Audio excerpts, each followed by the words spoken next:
from Tampa Bay's streaming news leader. This is ABC Action News.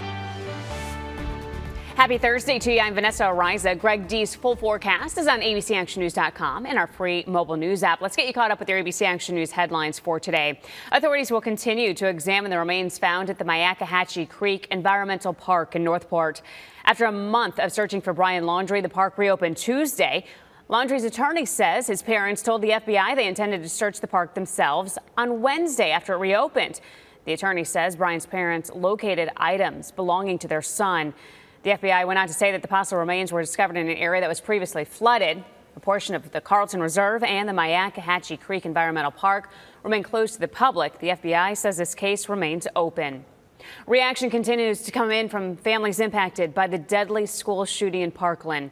On Wednesday, accused shooter Nikolas Cruz pleaded guilty. The confessed Stoneman Douglas High School shooter pleaded guilty to all charges, including 17 counts of murder. During the hearing, Cruz told the victims he's very sorry and added, quote, "I can't live with myself sometimes."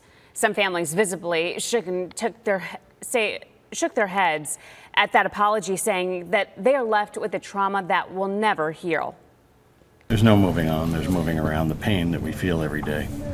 The loss of our daughter affects my wife, myself, and our son, and our entire family. And the person you saw in there today chose to take his life, and he does not deserve life in prison.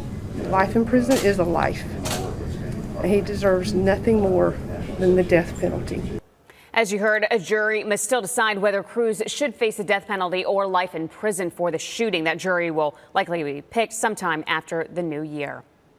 The first cruise ship to leave the port of Tampa since the pandemic has completed its first voyage. We were there as passengers left Saturday on Royal Caribbean's Serenade of the Seas. All 3,000 passengers on that ship over the age of 12 had to show proof of their COVID-19 vaccination status.